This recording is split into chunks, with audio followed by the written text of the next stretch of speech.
खाणार आहे का पुरे पुरे पुरे म्हटलं की मला कळतंय बाबा पोट भरलंय, याचं पोट भरलंय मला कळतंय. मला सांगता तुम्हा पळो येते मला कळतंय. बरं मग खायचंय का? खायचंय. पोटभर देणार आम्ही तुझ्या माग येणार, पण येताना काय करा, घाई करू नका, हळूहळू चला, कोणी कोणाशी न बोला. बरं येणार आम्ही. झाली मंडळी सुरुवात. काय करायला? पण म्हणले माझ्या मागे येत असताना 4 वस्तू आणा. कोणत्या? काठ्या, सराटे, वस्त्रकाळ केलेली माती आणि खड. कृष्ण खडे कशाला रे? माडदया दुधाच्या उंचावर आहे, त्याच्यात माल आहे का नाही शोधायचा कसा? खडा मारला, माठ जर टनकन वाजला समजायचा मोकळा आहे. खडा मारला, माठ जर याला कदाचित धपकन वाजला त्याच्यात माल आहे म्हणून समजायचं, म्हणून खडे. काठ्या कशाला रे?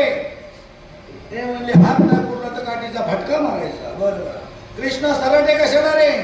अरे रात्रीच्या चोऱ्या करायच्या, जर गवळणी पकडायला आल्या तर घरात सराटे फेकायचे, पायात सराटे टोचले वाकल्या, सराटे काढायला का आपण पळून जायचो. बरोबर. कृष्णा एक त्यातला शहाणा होता, जरा 1.5 शहाणा होतं. म्हटलं जर उंच उंच टाचाची स्लीपर घालून आली तर देवानं सांगितलं, ऐ गोपाळांनो ऐका, वस्त्रगाळ केलेली माती तिच्या डोळ्यात फेकायची, डोळे चोळायला लागली की पळून जायचं.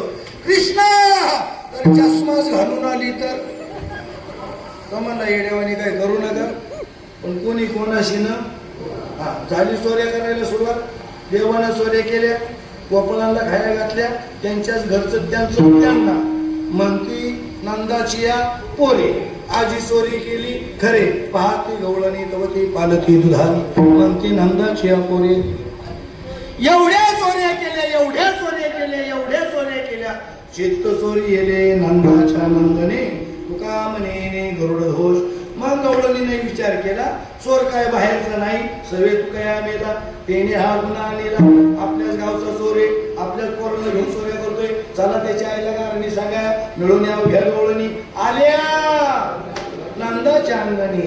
ऐश्वर्ये अगं तुझ्या पोरा काही सांग, तुला येईल राग, आवऱ्या आवऱ्या पुला हरी, दुबळ्याची करी तो चोरी.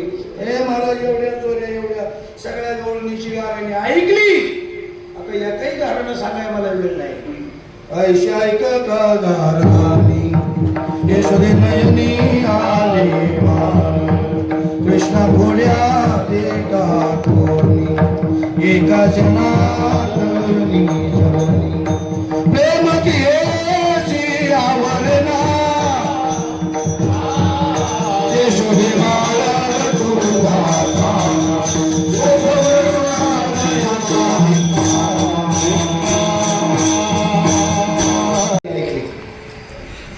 या गवळण शहाणी होती. यशोदाबाई नको आज त्याचा द्वार आहे, आज त्याचा अवमान होता का?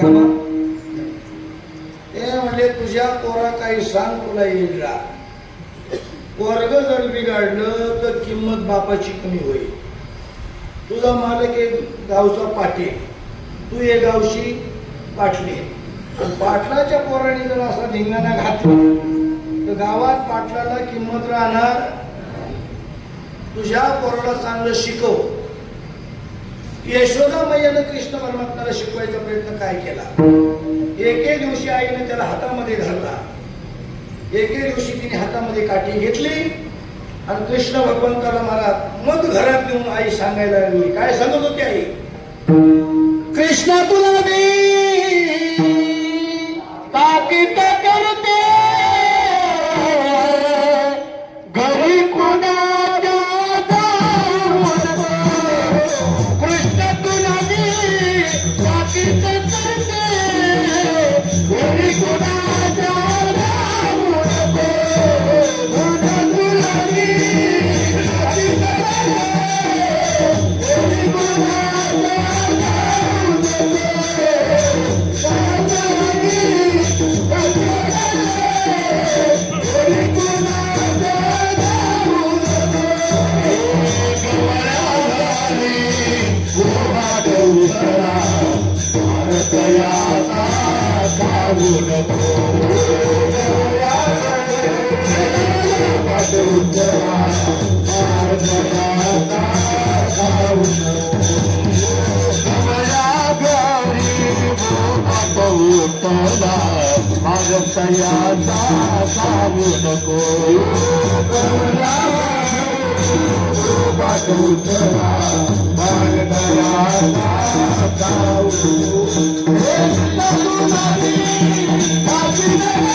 ताकीद केली, थोडं बरं आईचं ऐकलं, पण गवळणीने विचार केला किती याच्या आईने याला शिकवलं तरी हा खोड्या केल्याशिवाय राहणार नाही.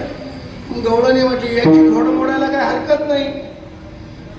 गवळणीने 5 बचत गटाच्या गवळणी एकत्र आल्या, मीटिंग घेतली. ती म्हटले गावाच्या बाहेर न्यायचा, सरोवरावर न्यायचा, याची खोड तिकडे नेऊन मोडायचा, पाण्यात बुडू बुडू घ्यायचा, पण याची सलगी करायची कशी. मग एक गवळण मला चौकात उभी राहायला लागली. कृष्ण भगवान परमात्म्याला एकीनं पाहिलं आणि विनंती केली, कृष्णा श्री अनंता मधुसूदन पद्मनाभा नारायण सापडे, काल तू माझी आई संघ भांडत होती ना, आज माझ्या संघ कोण बोलवती, तुझं काय म्हणणं आहे? तू म्हटली माझं म्हणणं काय नाही, तुझ्या बरोबर आवडीचा वाद करायचा आहे. बरं मग बोल, काय म्हणणं आहे?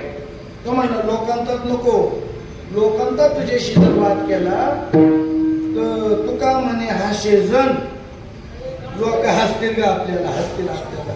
मग एकांतात जाऊ. बरं, उद्या सकाळी. पुढे गेला, दुसरी गवळण दिसली. त्या गवळणी विनंती केली, अगं हे सगुणा निर्गुणा जगजनित काय का म्हणणं आहे तुझं? अरे तुझ्या बरोबर जलक्रीडा करायची. मग बोल, कुठं पाणी आहे? सरोवराच्या तीरावर. उद्या सकाळी जाऊ. बरं बरं. अजून पुढे